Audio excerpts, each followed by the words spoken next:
Welcome back to channel छात्रों। आज हम शुरू करने वाले हैं क्लास 10th का life process chapter number 6, class 10th biology. आज हम इसके इन बिटवीन क्वेश्चंस स्टडी करेंगे और देखेंगे जो इसके इन बिटवीन क्वेश्चंस होते हैं यार, वो बोर्ड्स में आने के उसके चांसेस बहुत ज़्यादा होते हैं। तो वही मैं आज आपको करवाऊंगा, आप ध्यान से देखिएगा, ठीक है।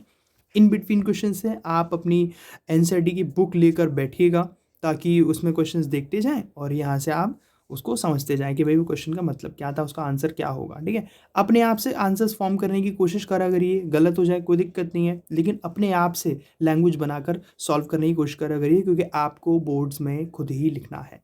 That's my advice. Okay, let's start. First question is why is diffusion is sufficient to meet the oxygen is required requirements of the multiple cellular organisms like humans? Why is diffusion insufficient to meet the oxygen? कि वो क्यों diffusion insufficient होती है means of the oxygen requirements for the multi cellular organisms. Multi cellular organisms के लिए, जैसे कि हम ह्यूमंस हो गए, उनके लिए ऐसा क्यों ज़रूरी होता है, इनसफिशिएंट क्यों होता है वो? Multi cellular organisms such as human possess complex body design. हमारा जो बॉडी डिज़ाइन है ना, वो बहुत कॉम्प्लेक्स है, वो बहुत बड़ा जटिल है, बहुत जटिल है।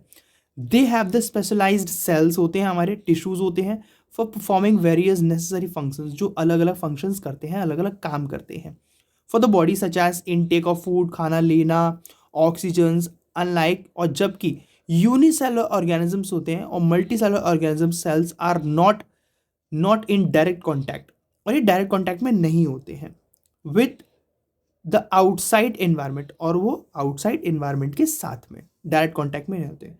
Therefore diffusions can't meet their oxygen requirements, इसलिए diffusions can't meet their oxygen requirements, इसलिए वो उसके ऑक्सीजन रिक्वायरमेंट्स में मीट नहीं कर सकता वो, ठीक है।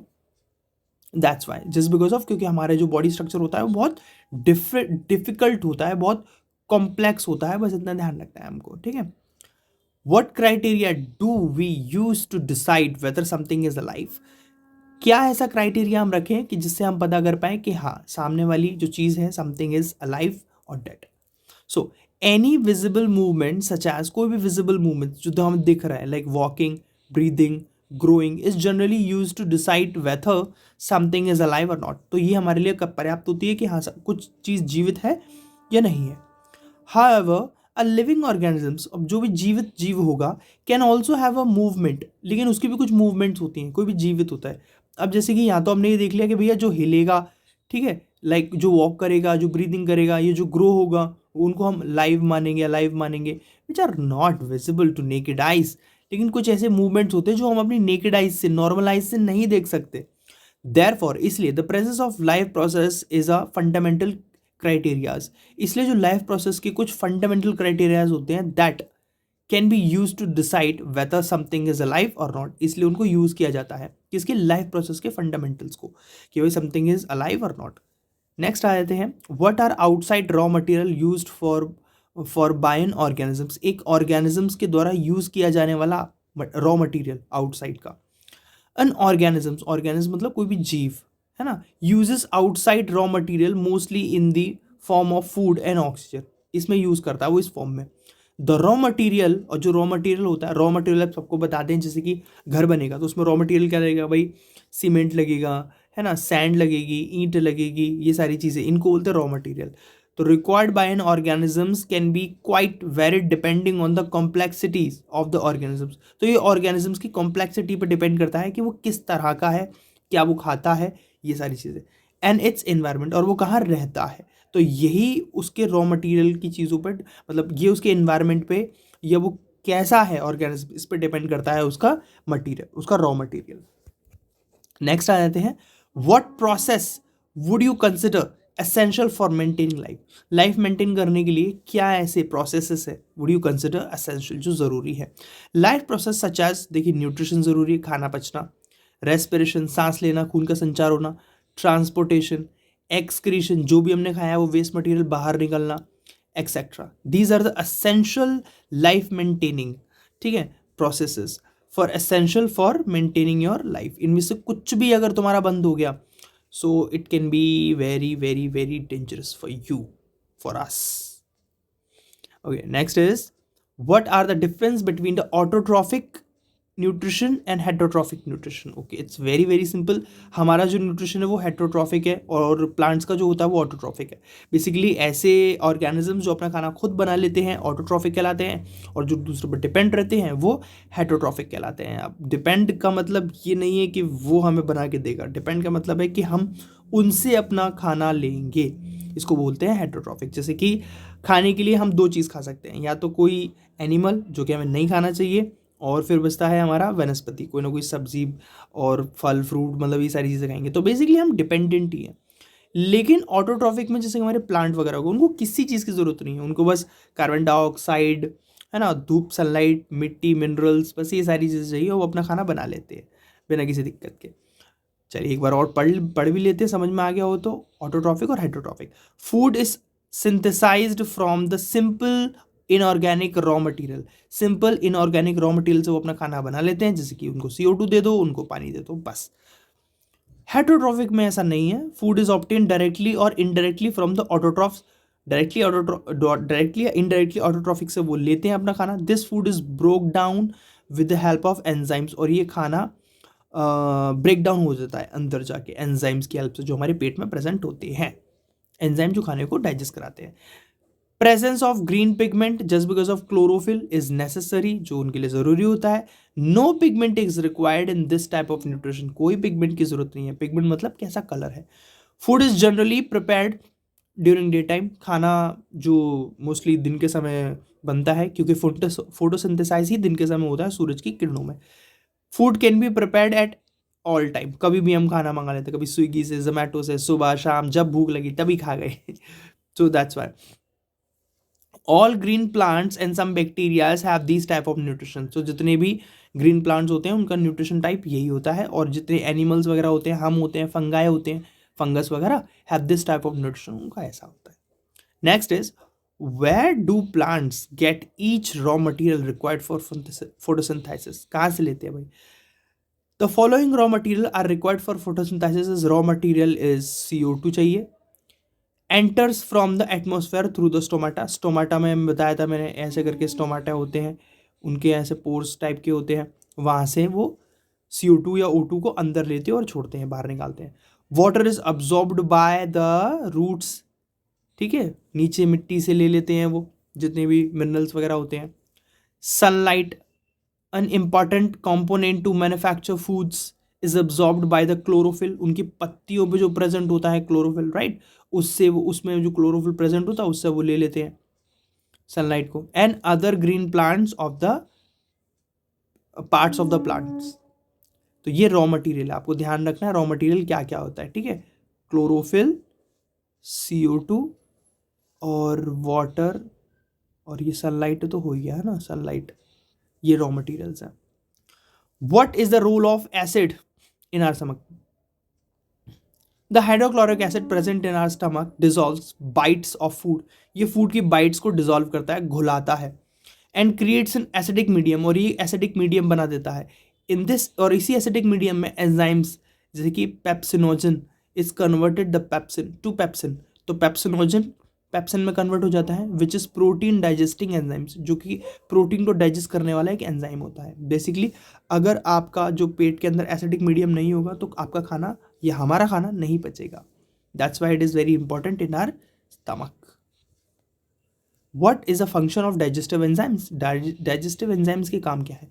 Digestive enzymes such as amylase, lipase, pepsin, trypsin etcetera helps in the breakdown of complex food particles into simple ones। तो जितने भी कॉम्प्लेक्स फूड पार्टिकल्स है उनको सिंपल बनाने का काम हमारे यही एंजाइम्स करते हैं। आजकल जैसे कि खाने के आइटम होते हैं उसके अंदर भी एंजाइम्स डल के आते हैं। जैसे कि मेरे पास प्रोटीन है, उस प्रोटीन के अंदर लिखा हुआ है कि काफ़ी सारे अच्छे अच्छे डाइजेस्टिव एंजाइम्स इसके अंदर डले हुए हैं। मतलब अगर मैं वो पीता हूँ तो ये सारे जो भी एंजाइम्स उसके अंदर डले होंगे तो वो हेल्प करेंगे उस कॉम्प्लेक्स प्रोटीन को सिंपल प्रोटीन बनाने में और मेरी बॉडी के अंदर लगाने में।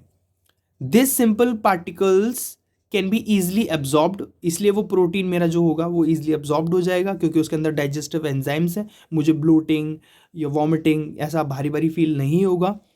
Bye the blood and can thus transported to all the cells of the body, और आराम से मेरी बॉडी में वो सैचुरेटेड हो जाएगा और मैं एकदम बॉडी बिल्डर बन जाऊंगा। ठीक है, तो डाइजेस्टिव एंजाइम्स का काम हमारा इतना ही होता है कि वो बॉडी के अंदर जितने भी खाने पीने के आइटम होते हैं उनको अच्छे से डाइजेस्ट करवाता है और कॉम्प्लेक्स से उनको सिंपल बनाता है। Next is how is a small intestine design to absorb digested food, कैसे डिजाइन करी गई है वो छोटी सी। The small intestine has a millions of tiny finger like projections called villi, उसके अंदर छोटे छोटे छोटे छोटे छोटे फिंगर लाइक प्रोजेक्शंस होते हैं, millions of millions, which is called villi, उसको विली कहते हैं। And these villis increase the surface area, अब यही विली सर्फेस एरिया जो भी एरिया होता है उसको इंक्रीज कर देता है for more efficient food absorption, ताकि खाना अच्छे से डाइजेस्ट हो पाए। जितना खाने को एरिया मिलेगा वो उतने ही अच्छे से डाइजेस्ट हो पाएगा, है ना। विद इन दीज विलीज, और इसी विलीज के अंदर many blood vessels are present, इसके अंदर प्रेजेंट होती हैं, दैट एब्जॉर्ब्स डाइजेस्टेड फूड, और जो भी डाइजेस्टेड फूड होता है उसको एब्जॉर्ब कर लेती हैं and carried it to the blood streams, और फिर आगे आगे इसको ब्लड स्ट्रीम्स में पहुंचा देती है जो भी हमारा खाना डाइजेस्ट हुआ होता है। फ्रॉम द ब्लड स्ट्रीम, वहां से the absorbed food is delivered to each and every cells of the body, फिर हमारे बॉडी के हर एक सेल को वो खाना लग जाता है। जैसे कि आपने कुछ भी मान लिया पिज्ज़ा खाया आपने, तो वो पिज्ज़ा क्या करेगा, उसका जो व्हीली होगा वो सरफेस एरिया, जो भी आप खाना जहाँ जाएगा उसका सरफेस एरिया बढ़ा देगा, तो आपका वो पिज्ज़ा आपके पेट में पच जाएगा, और पचने के बाद में द मोर एफिशिएंटली फूड आपका वो पिज्ज़ा डाइजेस्ट हो जाएगा। And within these villis many blood vessels are present and that absorb digested food, फिर आपके पिज्ज़ा को वो उसके अंदर जितने भी ब्लड वेसल्स होंगे वो सब जो उसके अंदर प्रेजेंट होंगे वो डाइजेस्ट कर लेंगे और कैरी कर देंगे आपके पिज्ज़ा के अंदर, जो भी न्यूट्रिशन होगा वो आपके ब्लड स्ट्रीम में डाल देंगे। ये आप देख सकते हो ब्लड वेसल्स ये रही, ठीक है, ये ऐसे करके enlarge the view of Villius. Next is what advantages over an aquatic organisms does a terrestrial organisms have the regard to obtain oxygens for respirations. Okay. Terrestrial organisms क्या होते हैं पहले तो वो समझते हैं। ऐसे ऑर्गेनिजम्स जैसे यहाँ दिए हुआ ना, टेरेस्ट्रियल ऑर्गेनिजम्स और एक्वेटिक ऑर्गेनिजम्स। टेरेस्ट्रियल बेटा हम हो गए जो ज़मीन पर रहते हैं, और एक्वेटिक जो वो पानी में रहते हैं। Take up the oxygen from the atmosphere, हम तो भैया एटमोस्फेयर में से लेते हैं, ये ले लिया आराम से।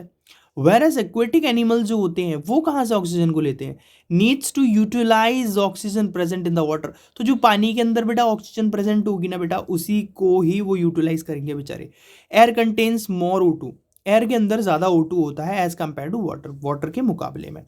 Since the content of O2 in air is high, इसलिए एयर का कंटेंट, ऑक्सीजन का कंटेंट एयर के अंदर बहुत ज़्यादा होता है। The terrestrial animals do not have the breathing faster to get more oxygen, इसलिए terrestrial animals do not have to breathe faster, इसलिए हमें करने की ज़रूरत नहीं होती है, क्योंकि मतलब सफिशेंट है यार, हम ले सकते हैं, सांस ले लेंगे बस, हाँ ठीक है। देयरफॉर इसीलिए unlike aquatic animals, terrestrial animals do not have to show various adaptations for better gases exchange, तो हमें वेरियस अडेप्टेशन की ज़रूरत नहीं होती है जगह जगह जाने की, ऐसी कुछ करने की, टू ब्रीदिंग और गैसेस एक्सचेंज के लिए हम आराम से सांस ले आ पाते हैं, क्योंकि एयर के अंदर O2 का कंटेंट ज़्यादा होता है as compare to water, water में कम होता है, इसलिए मछली कभी कभी क्या है ऊपर आती है सांस लेने के लिए।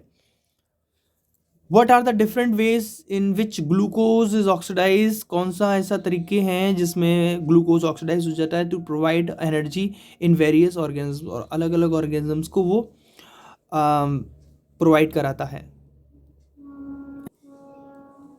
सो glucose is a first broken down in the cell cytoplasm into 3 carbon molecules called pyruvate, तो 3 कार्बन मॉलिक्यूल्स में ये बढ़ता है पायरुवेट, और घुलता जाके कहाँ है ये सेल के अंदर साइटोप्लाज्मा में।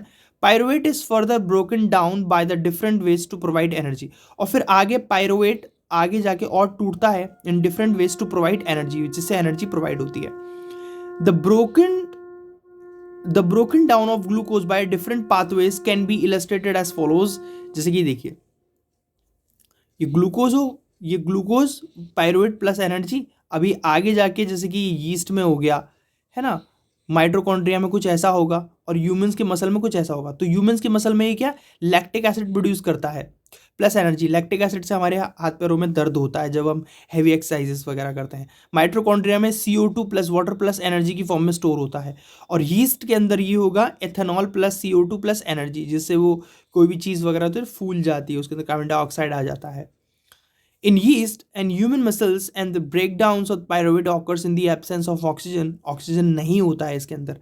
Whereas in mitochondria, breakdown of the pyruvate occurs in the presence of oxygen. इसके अंदर ऑक्सीजन प्रेजेंट होता है और इनमें नहीं होता है. ठीक है, बस आपको इतना ही लिखना है. Next is what is, how is oxygen and carbon dioxide transported in human beings. क्यों ऑक्सीजन और कार्बन डाइऑक्साइड हमारे अंदर ट्रांसपोर्ट होते हैं. हाउ, कैसे, क्यों कह रहा हूं मैं, कैसे होते हैं. Haemoglobin transports oxygen molecules to all the body.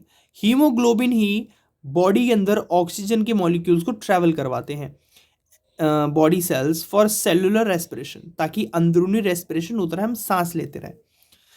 The hemoglobin pigment present in the blood gets attached to 4 O2 molecules. वो 4 ऑक्सीजन के मॉलिक्यूल्स के साथ जुड़ जाते हैं.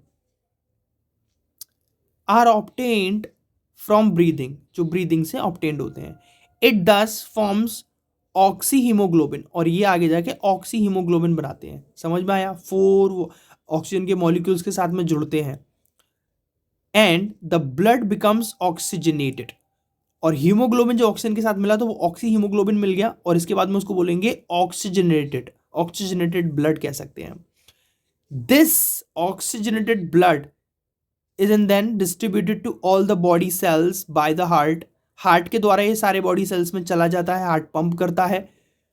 After giving away O2 to the body cell, अब बॉडी सेल को देने के बाद में the blood takes away, blood CO2 ले लेता है, which is the end product of the cellular respiration, जो सेलुलर रेस्पिरेशन का एंड प्रोडक्ट होता है, मतलब इसके बाद में अब इसमें कुछ नहीं बचा. Now the blood becomes deoxygenated, अब ब्लड डीऑक्सीनेटेड हो जाएगा. Since haemoglobin pigment has a less affinity for CO2 and CO2 is mainly transported in dissolved forms, तो इसलिए जो CO2 होता है वो डिजॉल्व फॉर्म में होता है. This deoxygenated blood gives CO2 to lungs alveoli and takes O2 to in return. तो एल्वियोली को ये ऑक्सीजन देता है और उसके बदले में उससे CO2 ले लेता है, और यहाँ से हम इस तरह से CO2 निकाल देते हैं.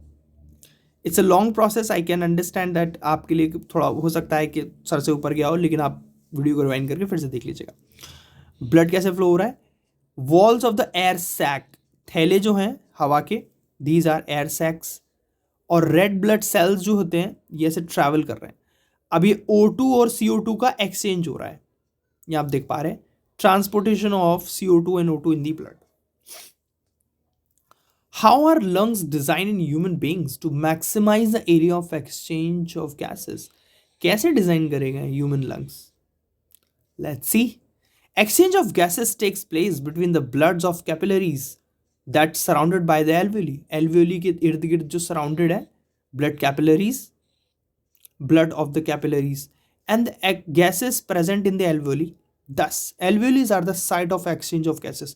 तो ये वही जगह है alveoli जहां पर हमारे gases exchange होते हैं. The lungs get filled up with air. Lung जो होते हैं एयर से फिल्ड हो जाते हैं during the process of inhalation, भर जाते हैं बिल्कुल.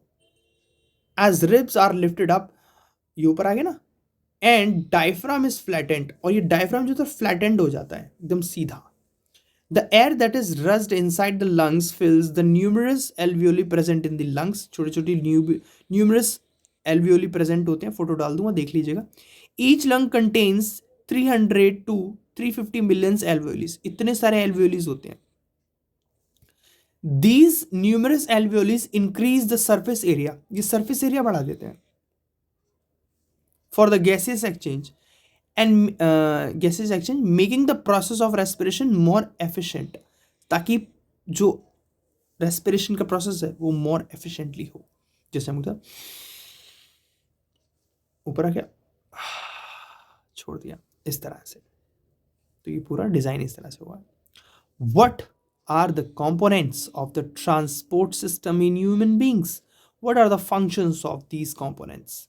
The main components of the transportation system in the human beings are heart, blood and blood vessels. यही मेन है. हार्ट पंप करता है ऑक्सीजनेटेड ब्लड को throughout the body.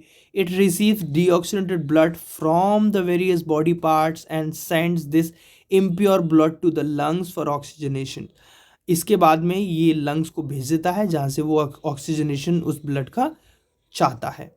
Lungs के पास है, लंग्स कर देता है उसको oxygenated. Being of fluid connective tissues blood helps in transportation of oxygens. Blood इसमें भी हेल्प करता है, न्यूट्रिशन भी पहुंचाता है, CO2 and nutritious wastage, nitrogenous wastage, इसको भी वो इधर से उधर पहुंचाता है. नेक्स्ट हम आ जाएंगे इसमें the blood vessels. Arteries, veins and capillaries carried blood either away from the heart to the various organs और from the various organs back to the heart.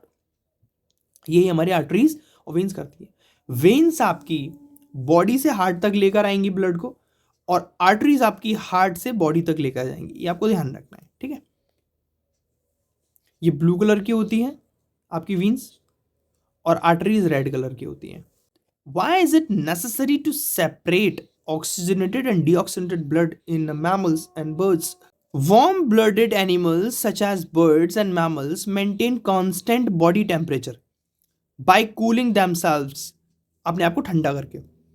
When they are in the hotter environment, जब वो गर्म environment में रहते हैं, and by warming their bodies when they are cooler environment, और जो ठंडे में होते हैं तो वो अपनी बॉडी को गर्म कर लेते हैं.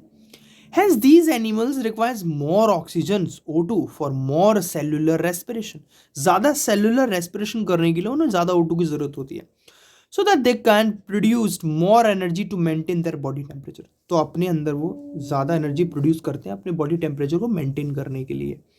Thus, it is necessary for them to separate oxygenated and deoxygenated blood. इसलिए उनके लिए ज़रूरी होता है कि वो इसको अलग करें. So that their circulatory system is more efficiently and can maintain their constant body temperature.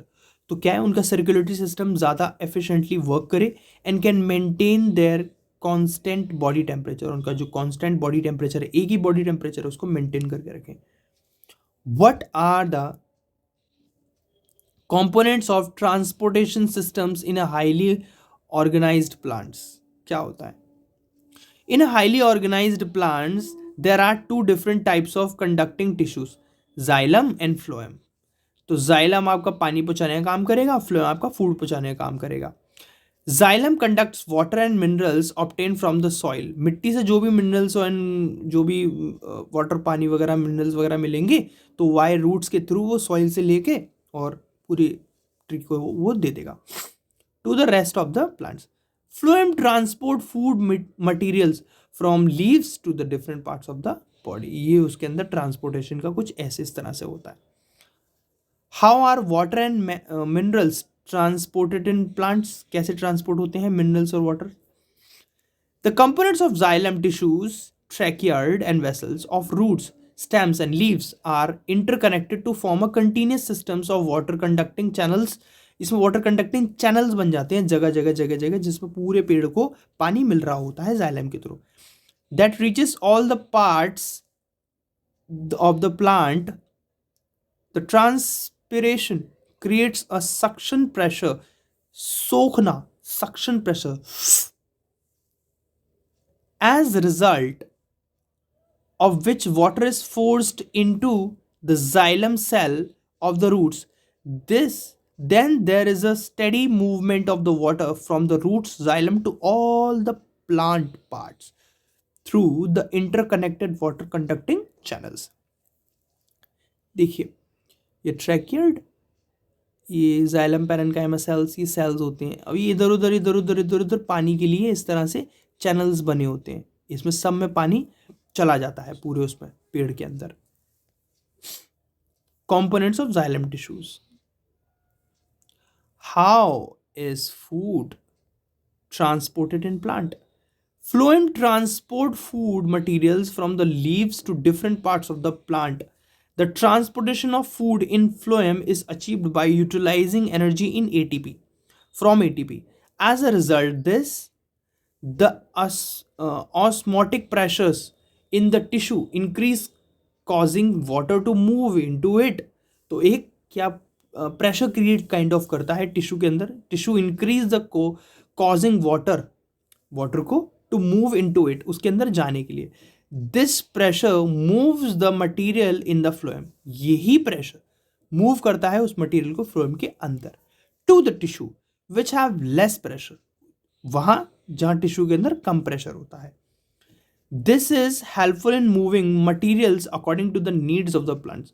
यही प्रेशर प्लांट को उसके अकॉर्डिंग, उसके नीड के अकॉर्डिंग ही, according to the needs of the plants के अकॉर्डिंग ही उसको मूव करवाता है.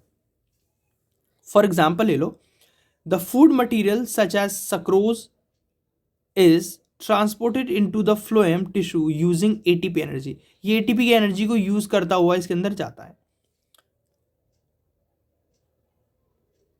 कंपोनेंट्स ऑफ फ्लोएम, फासा फ्लोएम, फासा food. Describe the structure of the functioning of nephrons. Nephrons are the basic filtration unit of the kidneys. Each kidney possesses a large number of nephrons. Nephrons होते हैं छोटे छोटे nephrons. Approximately 1 to 1.5 millions. The main components of nephrons are glomerules and Bowman's capsules and a long renal tubules.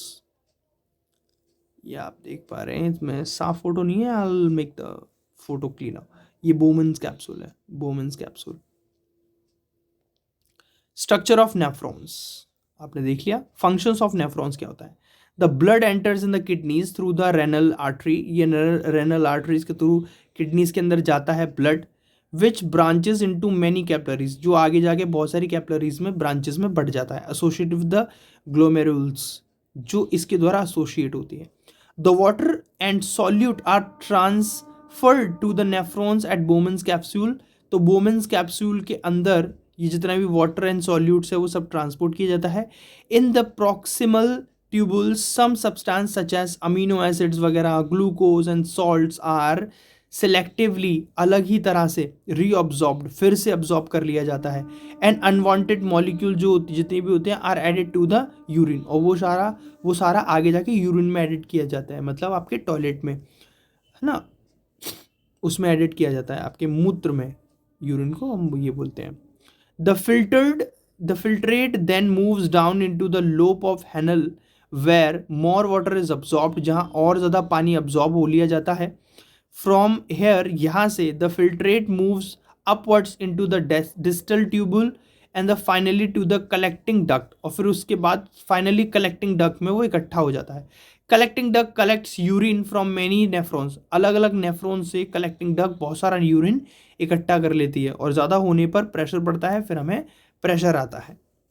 The urine formed in each kidneys enters a long tubes called ureter. तो उसको ureter बोलते हैं. From ureter it gets transported to the urinary bladder, और आगे जाके वो urinary bladder में इकट्ठा हो जाता है. And then into the urethra, फिर आगे जाके यूरेथ्रा में फाइनली, एंड दैट्स इट.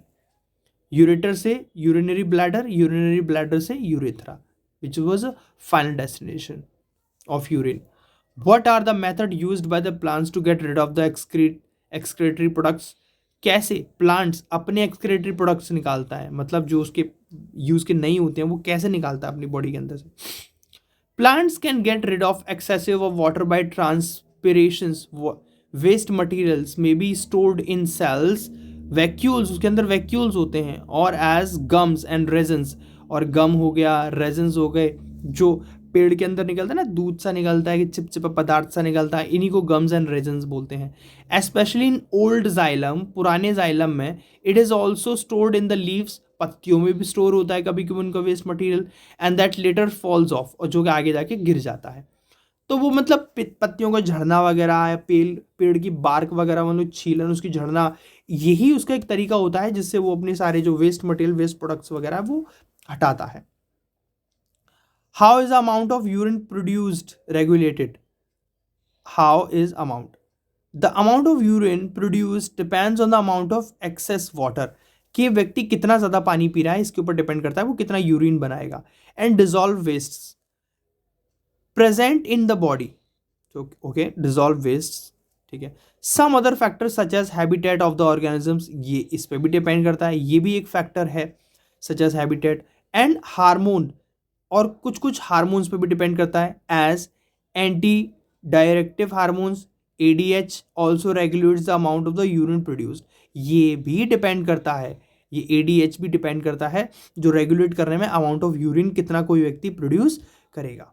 तो ऐसे कुछ फैक्टर्स होते हैं, राइट. ओके, यहाँ कुछ एमसीक्यूज देख लेते हैं हम. The kidneys in the human beings are part of the systems. The kidneys in human beings are the part of the system of, किसका पार्ट है? न्यूट्रिशन का, रेस्पिरेशन, एक्सक्रीशन या ट्रांसपोर्टेशन. तो in human beings the kidneys are the part of excretion, excretion का part होता है वो. Xylem is a xylem in a plant are responsible for, अभी बताया था, वाटर के लिए, transportation of water. In plant, the xylem is responsible for transportation of water. Next is autotrophic mode of the nutrition requires carbon dioxide and water, chlorophyll, sunlight, all of the above. तो यहाँ हम लिखेंगे the autotrophic mode of nutrition requires carbon dioxide, water और chlorophyll and sunlight.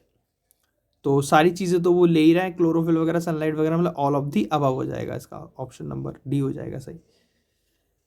The breakdown of the pyruvate to give carbon dioxide, water and energy takes place in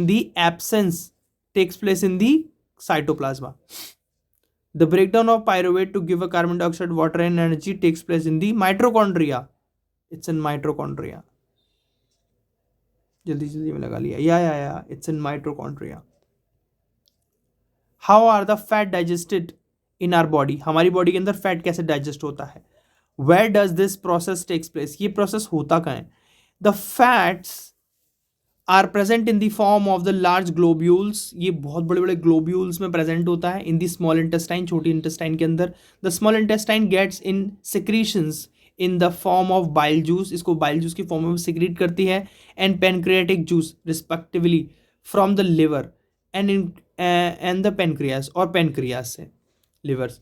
and the bile salt from the liver, और liver से जो bile salt होता है break down the large fat globules into smaller fat globules, बड़े से छोटा कर देता है उसको, so that the pancreatic enzymes can easily act on them, ताकि जो पेनक्रियाटिक एंजाइम्स है उस पर ठीक तरह से काम कर पाए. बड़े होंगे तो काम नहीं कर सकता, छोटे होंगे तो काम कर जाएगा वो. This is refer to as the emulsifications of fats. इसको फैट्स का इमल्सिफिकेशंस कहते हैं. It takes place in the small intestine, और ये छोटी इंटेस्टाइन में होता है. आप ध्यान रखिएगा, बड़े फैट ग्लोब्यूल्स को छोटे फैट ग्लोब्यूल्स में बदल देता है बाइल जूस. ठीक है, और ये आपको ध्यान रखना है ताकि वो उसका पेनक्रेटिक एंजाइम्स को इजीली एक्ट कर सके उसके ऊपर, उसको डाइजेस्ट कर सके. What is the role of saliva in the digestion of the food? क्या रोल होता है, सलाइवा क्यों जरूरी होती है? देखिए, saliva is secreted by the salivary glands located under the tongue, जो टंग के अंदर यहाँ पीछे की तरफ होती है, यहाँ पे salivary glands. It moisten the food, ये फूड को मॉइस्चर कर देती है फॉर इजी स्वॉलिंग, ताकि हम उसको निगल सकें. It contains a digestive enzymes, इसके अंदर कुछ डाइजेस्टिव एंजाइम्स होते हैं जो खाने को डाइजेस्ट करवा लें, called salivary amylase which breaks down the starch into sugar, जो स्टार्च को शुगर में कन्वर्ट कर देता है. What are the necessary conditions for the autotrophic nutrition and what are its byproducts? Autotrophic nutrition takes place through the process of photosynthesis. इसमें carbon dioxide चाहिए, पानी चाहिए, क्लोरोफिल चाहिए पिगमेंट के लिए, एंड सनलाइट चाहिए, are necessary for the condition required for the autotrophic nutrition, जिसमें जो सबसे ज़्यादा मेन होती है जिसकी जरूरत, सनलाइट. द कार्बोहाइड्रेट्स फूड जो होता है उनका, and O2 are the by product of the photosynthesis, ये फोटोसिंथेसिस के बाय प्रोडक्ट होंगे. ये आपको इक्वेशन दे दी गई है, CO2 हो गया, H2 हो गया, और सनलाइट और क्लोरोफिल हो गया. ये बन गया C6H12O6, ये ग्लूकोज है और ये ऑक्सीजन है. तो ऑक्सीजन तो, ग्लूकोज तो वो खुद ले लेते हैं, ऑक्सीजन वो हमें दे देते हैं. What are the differences between the aerobic and aerobic respiration? Name some organisms use the anaerobic and anaerobic mode of respiration. चलिए, एरोबिक रेस्पिरेशन और एनारोबिक रेस्पिरेशन. अब ऐसा रेस्पिरेशन जिसमें ऑक्सीजन हो वो एरोबिक होगा, और जिसमें ऑक्सीजन ना हो वो एनारोबिक होगा. It occurs in the presence of O2 and it's absence of O2. It involves in the exchange of the gases between the organisms and the outside environment, an exchange of the gases absent. अब इसमें gases का exchange absent होता है। It occurs in cytoplasm and mitochondria, it occurs only in cytoplasm, सिर्फ cytoplasm में होता है। It release CO2 NH2O, and product very, ये एंड प्रोडक्ट होता है तो ये वेरी करता रहता है, इसमें CO2 और H2O निकलता है। इट यील्ड्स 36 ATPs, मतलब ज़्यादा एनर्जी होती है इसमें। इट यील्ड्स ओनली 2 ATPs, इसमें बहुत कम एनर्जी होती है। ATP से मतलब एडिनोसाइन ट्राइफॉस्फेट, इसकी फुल फॉर्म होती है, ठीक है, जो एनर्जी करेंसी ही बोला जाता है। Anaerobic respiration occurs in the roots of some water logged plants, कुछ ऐसे वाटर लॉकेट प्लांट्स होते हैं जिसमें यही एनारोबिक रेस्पिरेशन परफॉर्म होता है। सम पैरासिटिक वॉर्म्स, कुछ ऐसे पैरासिटिक वॉर्म्स होते हैं। एनिमल मसल्स होते हैं। Some micro organism such as yeast वगैरह, जो यही वाला एरोबिक रेस्पिरेशन परफॉर्म करते हैं।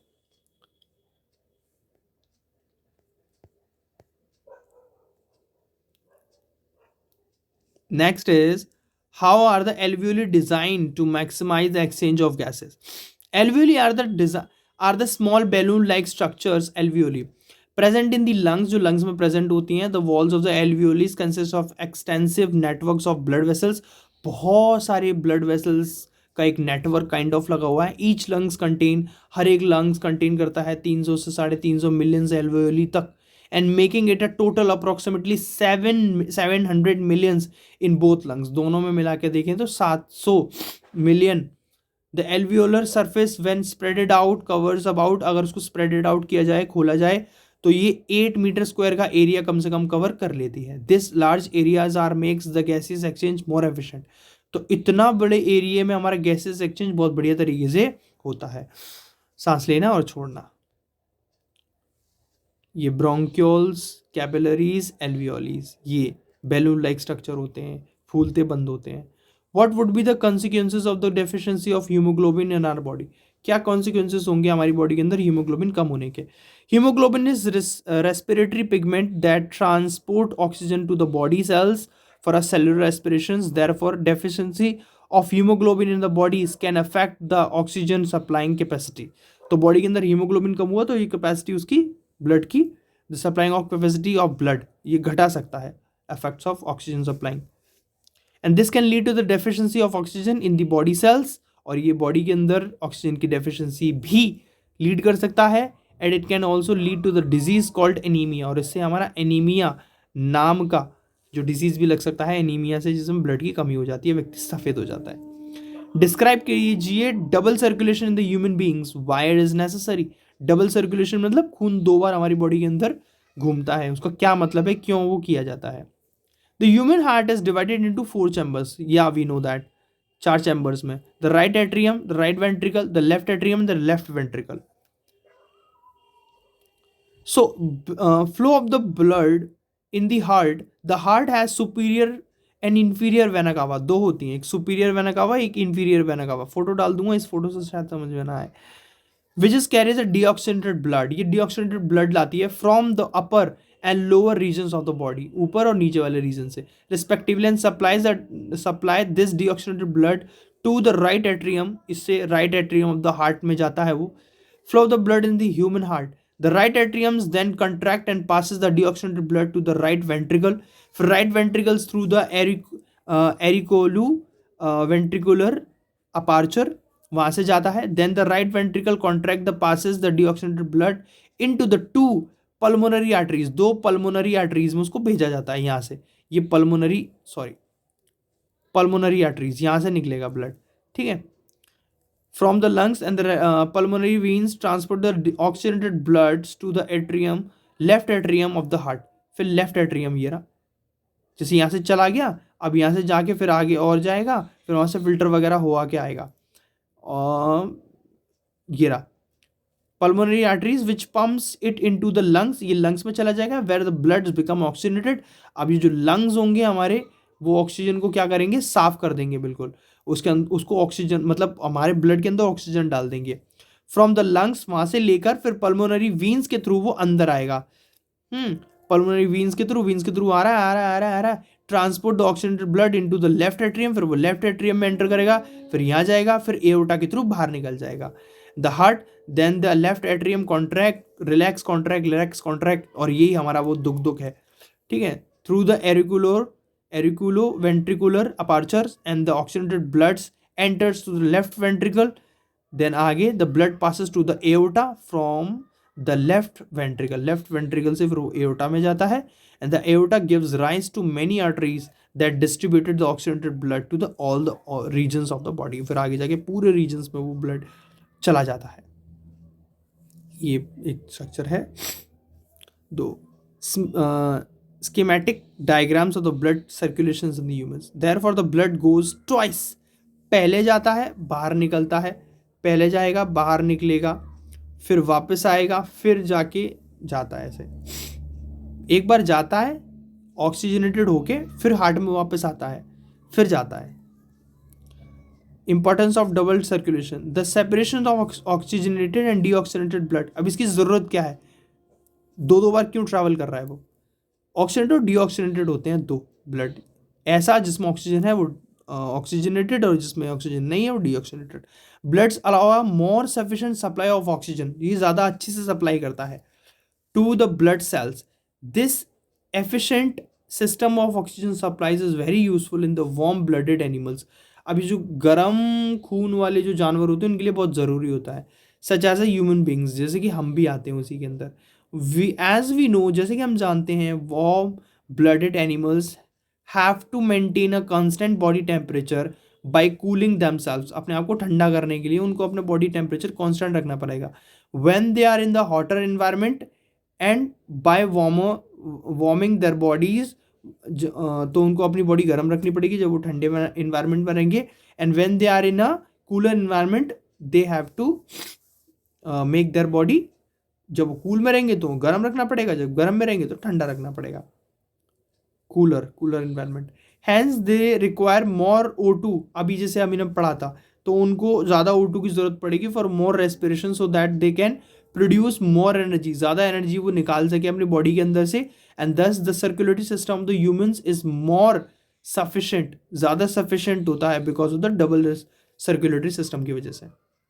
What are the differentiate between the transportation of material in xylem phloem?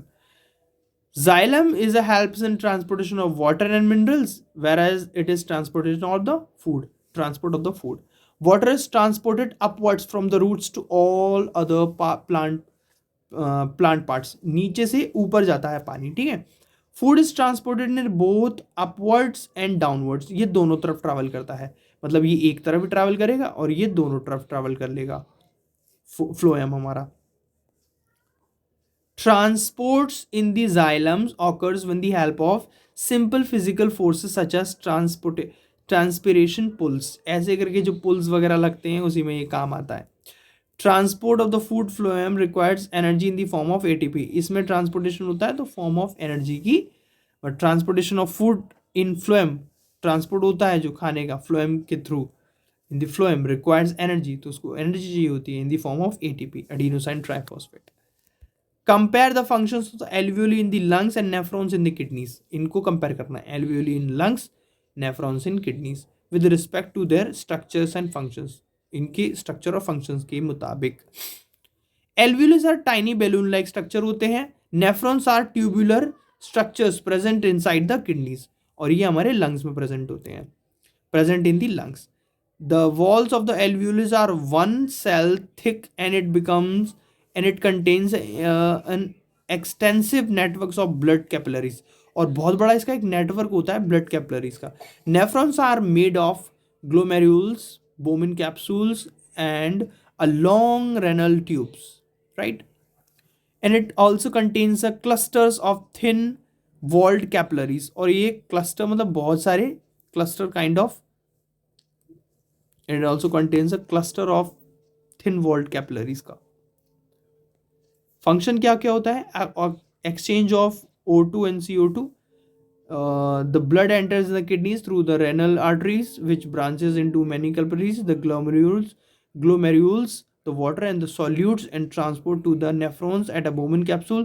Then the filtrate the moves through the proximal tubules and then down into the loops of the canals. From the canals loops, filtrate the passes into the distal tubules and then the collecting duct. The collecting ducts collect the urines from the many nephrons and the passes into the ureter during the flows of filtered some substances such as glucose, amino acids and water are selectively reabsorbed, और selectively वो reabsorbed हो जाते हैं. मतलब basically simple से समझाऊँ तो functions इसका सिर्फ इतना होगा कि वो चीज़ों को फिल्टर करेगा और फिल्टर करके आगे यूरेटर है ना और यूरेथ्रा और इन सब डक्ट मतलब ग्लैड ये यूरिन को आगे ये डक्ट वगैरह में और ब्लैडर वगैरह में ट्रांसफ़र करेगा. बस ऐसे समझिए आप. ठीक है, इसका तो गैसेस एक्सचेंज हो गया है. ठीक है, alveolus are the site of gases exchange. Okay, alveolus are the site of gases exchange. Nephrons are the basic filtration unit. तो ये नेफ्रॉन्स जो होते हैं बेसिक फिल्ट्रेशन यूनिट होते हैं, जो भी हमारी बॉडी के अंदर फिल्टर वगैरह होता है तो वो नेफ्रॉन्स के थ्रू ही हो जाता है. That's it. So this was your last question. So that's it guys. और छात्रों यही आपका चैप्टर था लाइफ प्रोसेस, जिसमें हमने इन बिटवीन क्वेश्चंस एनसीईआरटी के हमने डिस्कस करें. आई होप आपको समझ में आए होंगे. और ऐसे ही वीडियोस के लिए मेरे चैनल पे आप आते रहिए और चैनल को सब्सक्राइब जरूर कर लीजिएगा. और बोर्ड्स बहुत नज़दीक हैं और ये वीडियो अपने दोस्तों के साथ ज़रूर शेयर कर दीजिएगा. Thank you so much. मिलते हैं. Bye bye.